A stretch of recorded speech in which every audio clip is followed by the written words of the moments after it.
से क्वेश्चन देछि by selling 33 metres cloth Radhe gains the cost price of 11 metre what is his gain percentage ताको करिया तरीका देखो ना से गला सेलिंग 33 मीटर्स क्लॉथ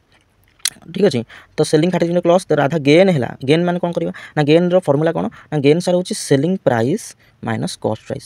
जहाँ को टोटाली केते टंका बिकी सेलिंग कर ना 33 टंका यानी कि मुझे 33 लिखिली जोटा कि क्या सांगे बराबर हम ना कॉस्ट प्राइस ऑफ 11 आर्टिकल्स यानी कि कॉस्ट प्राइस ऑफ 11 आर्टिकल्स संग सामान हम तो आम कौन करवा ना मल्टीप्लाई करिया 8 मल्टीप्लाई कला कौन 33 selling price minus 33 cost price तो ये हम कौन ना 11 कॉस्ट प्राइस तो मुझे कौन कर ना एपटे 33 सेलिंग प्राइस तो रखिली आपको माइनस कौन हम प्लस हो यानी कि 11 cost price plus 33 cost price तो मिलसी के 33 cost price is equal to ये हम के 44 कॉस्ट सॉरी ये 33 selling price is equal 44 cost price जहाँ आम कौन करिया यदि सेलिंग प्राइस और कॉस्ट प्राइस रेशियो कथा कहवा तेज आम 33 गुणा हरा हम यानी कि 11 गला 11 44 11 3 33 यानी कि कॉस्ट प्राइस कौन 3 सेलिंग प्राइस के 4 यानी कॉस्ट प्राइस आम के इंक्रीमेंट होना 1 इंक्रीमेंट होती यानी कि 1 प्रॉफिट होती तो के ना कॉस्ट प्राइस रू आपको कौन करवा 100% करदे जोटा कि मिले प्रॉफिट परसेंट और लॉस परसेंट यानी कि प्रॉफिट होती तो प्रॉफिट परसेंट मिले यानी कि 1/3 100 वैल्यू के ना 33 1/3% यानी कि ऑप्शन नंबर बी हम करेक्ट आंसर जब वीडियो भल लगे तेज लाइक कमेंट शेयर सब्सक्राइब करें भूलें थैंक यू।